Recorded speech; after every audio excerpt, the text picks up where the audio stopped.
Break की तरफ। खुशी हुई और जिस तरह वो पाकिस्तान ने जीता, यानी शुरू में इतना बुरा किया पहले मैच में और उसके बाद जो जीता, मैं ख़ास तौर पे सरफराज और उसकी टीम को फिर से मुबारक देता हूं। और मुझे जो फ़ख्र ज़मान है, जो उन्होंने कल जिस तरह बैटिंग की, इससे एक चीज़ साबित होती है कि शायद ही किसी मुल्क में ऐसा टैलेंट है जो पाकिस्तान में है। यानी एक तजर्बे के बगैर इतने बड़े मौके पे एक यंग खिलाड़ी जिस तरह वो खेला है और जो उस पर टैलेंट था, इसका मतलब कि अगर हम अपना सिस्टम दुरुस्त कर लें, यानी हम एक क्रिकेट स्ट्रक्चर को ठीक कर लें, जो सिर्फ एक जिनको समझ है क्रिकेट की वो कर सकते हैं, नजम सेठी जैसे लोग नहीं कर सकते। मैं आपको यकीन दिलाता हूं कि हमारे ज़माने में पाकिस्तान क्रिकेट टीम एक सुपर पावर थी, क्रिकेट की सुपर पावर थी। ये उससे भी बड़ी पावर बन सकती है पाकिस्तान क्रिकेट।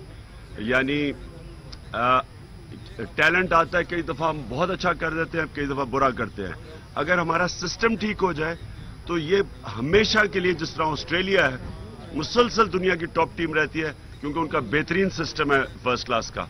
वो अगर हम कर दें, मैं जितना टैलेंट पाकिस्तान में, मुझे विव रिचर्ड्स मेरे साथ खाने पे आए थे और इयन चैपल, बहुत बड़े अपने ज़माने के क्रिकेटर्स थे।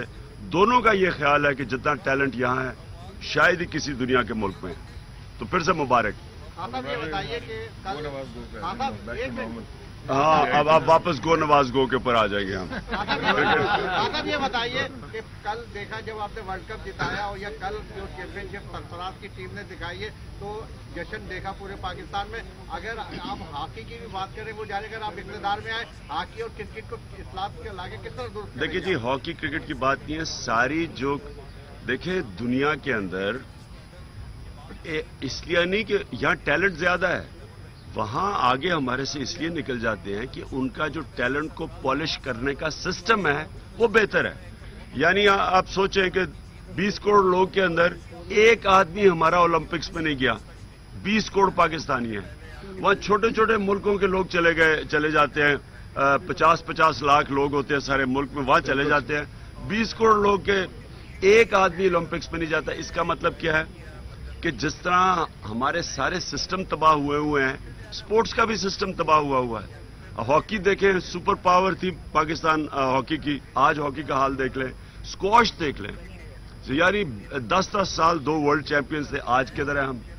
तो जिस तरह टैलेंट होता क्या है, एक बड़ा ज़हीन बच्चा है, इंटेलिजेंट है, अगर आप उसको स्कूल ही नहीं भेजेंगे, फिर यूनिवर्सिटी नहीं भेजेंगे, क्या फायदा उसकी इंटेलिजेंस का। उसी तरह जितना आपके पास टैलेंट है, जब तक आपके पास वो जो सिस्टम है जो टैलेंट को पॉलिश करता है, जब तक वो नहीं है, तो जो भी मुल्क का टैलेंट है वो अपने आप को टैलेंट को उधर नहीं दिखा सकेगा जो है इस मुल्क के अंदर। फिर से मैं कहता हूं, हमारे जमाने में अगर हम क्रिकेट की टॉप टीम थी दुनिया की और मुसलसल जीतते थे, उसकी बहुत बड़ी वजह यह थी कि हमने अपने आप को पॉलिश किया था इंग्लैंड में जाके, इंग्लिश काउंटी क्रिकेट में। मैं तब से कह रहा हूं कि पाकिस्तान क्रिकेट को ठीक करो। इसकी क्रिकेट तब ठीक होगी, और मैं आखिरी बात करता हूं इस पे, कि किसी भी दुनिया के मुल्क में मुल्क का प्राइम मिनिस्टर क्रिकेट बोर्ड का चेयरमैन नहीं अपॉइंट करता, वो क्रिकेट के सिस्टम के जरिए चेयरमैन आता है, इलेक्शन के जरिए ऊपर आता है, एक सिस्टम के जरिए आता है। ये जिस दिन मुल्क का प्राइम मिनिस्टर क्रिकेट बोर्ड का चेयरमैन करता है, उधर से मेरिट खत्म हो जाती है, उधर से क्रिकेट में सियासत आ जाती है, उधर से इलेक्शन फिक्सर क्रिकेट का चेयरमैन बन जाता है, उसकी क्वालिटी और कोई नहीं होती। सारे पाकिस्तान में इनको कोई आदमी नहीं मिला क्रिकेट के लिए, सिवाय एक आदमी जिसने इलेक्शन को फिक्स किया था 2013 में। जी, करप्शन में आप कैसा टैलेंट देखते हैं? किसमें? करप्शन में कैसा टैलेंट? करप्शन का टैलेंट तो खौफनाक है इस मुल्क में, कि ये जो छोटा सा टैलेंट है ये अमीर होता जा रहा है, सारी कौम को मकरूज करता जा रहा है, पैसा यहां से चोरी करके मनी लॉन्ड्रिंग करके बाहर भेज देता है। दुबई में 800-900 अरब रुपए की प्रॉपर्टी पिछले 4 साल में खरीदी है इस करप्शन के टैलेंट ने। यहां लोगों के पास सिंध में आप चले जाएं, सड़कें बनी हुई हैं सिर्फ कागजात में। लड़काना में 90 अरब रुपए की डेवलपमेंट का पैसा एलोकेट हुआ है। 90 अरब रुपया। लड़काना में और मोहनजोदारो में ज्यादा फर्क नहीं है, बल्कि ज्यादा अच्छा है वहां निजाम है मोहनजोदारो का। लिहाजा ये जो करप्शन है ये मुल्क को तबाह कर रही है।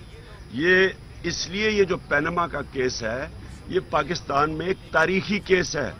इसके फैसले पे डिपेंड करेगा कि क्या ये करप्ट माफिया इस मुल्क पे मुसल्लत होके पैसा चोरी करके बड़े बड़े महलात में रहेगा, बाहर लंदन के मेफेयर में, और हसन शरीफ, नवाज शरीफ का टैलेंटेड बेटा 650 करोड़ रुपए के घर में रहेगा वहां, और ये सारे बाप कहेगा कि जी मुझे नहीं, मेरा बड़े ज़हीन बेटे हैं, बड़ा माल बना रहे हैं, और यहां बाप कहता है मेरे पास है कुछ नहीं, बेटा 84 करोड़ रुपया भेज रहा है वहां से।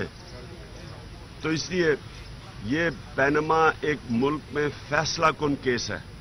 ये जो अब वर्डिक्ट आने वाला है, ये जो शोर मचा रहे हैं हुकूमती ये जो मिनिस्टर्स, मोटू गैंग, इसकी बहुत बड़ी वजह यह है कि सबको पता है कि अगर ये फैसला इसके खिलाफ चला गया, नवाज शरीफ के खिलाफ, फिर बाकियों की भी बारी आ जाएगी। जी जीआईटी का जो ड्रॉप सीन कैसे देख रहे हैं? कहीं सिस्टम डीरेल तो नहीं होने जा रहा? सिस्टम पहले आप इलेक्शन देख रहे हैं, सिस्टम डीरेल कर रही है करप्शन इस मुल्क की। ये कौन सी डेमोक्रेसी है जिधर आप आके मुल्क को लूटे और आप कहें जी मैं कानून के ऊपर हूं? दो मुजरिम जिन्होंने मनी लॉन्ड्रिंग के ऊपर चार्जेस हैं, दो सुप्रीम कोर्ट के जजेस ने उनको कह दिया कि ये करप्ट भी हैं, ये झूठे भी हैं। वो जीआईटी में जा रहे हैं जैसे कि कश्मीर फतह किया हुआ, ऐसे हाथ लाके जा रहे हैं। और एक अखबार वो जो मीडिया हाउस है, इस मीडिया हाउस, जनाब गॉडफादर, मीडिया के गॉडफादर की बात कर रहा हूं, वो ऐसे पूरा उनको तहफ़्फ़ुज़ दे रहे हैं। यानी इनका क्या न्यूज़पेपर हाउस का, मीडिया हाउस का ये काम है? आपका काम है रिपोर्टिंग करना। वो महाज बनाए हुए चोरों को प्रोटेक्ट करने के लिए, क्योंकि उनको जाती तौर पे फायदा हो रहा है, उससे एडवर्टाइजमेंट्स मिल रही है, वो भी हमारे पैसे पे इनको एडवर्टाइजमेंट के नाम पे रिश्वत दी जा रही है। ये उनको प्रोटेक्ट कर रहे हैं। कौन सा दुनिया का मीडिया हाउस एक मिशन बना लेता है कि करप्ट लोगों को प्रोटेक्ट करे सिर्फ इसलिए कि उनको पैसा मिल रहा है? तो इसलिए ये जो आने वाला केस है ये फैसला करेगा पाकिस्तान किस तरफ जाता है। एक लाइन में सारे चोर इकट्ठे हो गए हैं, एक तरफ सारा करप्ट माफिया इकट्ठा हो गया, और दूसरी तरफ पाकिस्तान की अवाम है जिसको लूटा जा रहा है। टैलेंट मौजूद है, क्या सियासत में टैलेंट नहीं है? बार बार नए लोग मुंतखब हो जाते हैं। देखिए जी, एक चीज याद रखें, एक चीज आखिर में बात करता हूं। एक तो खैर नजीब हारून का इलेक्शन है जिसकी मैंने कल शाम को आया, और इंशाल्लाह ये देख लेना नया टैलेंट आपके सामने है। ये 21 साल से पीटीआई में नया टैलेंट है। देखिए, लेकिन एक चीज याद रखें, अगर आसिफ जरदारी और नवाज शरीफ के नीचे आप फरिश्ते भी दे दें, वो करप्शन नहीं रुकेगी। करप्शन रुकेगी तब जब एक ऊपर मुल्क में एक सरबराह आए जो इदारों को मजबूत करे, और वो इदारे जो फिर किसी में इम्तियाज ना करे, हमारा या दूसरा वो पकड़े।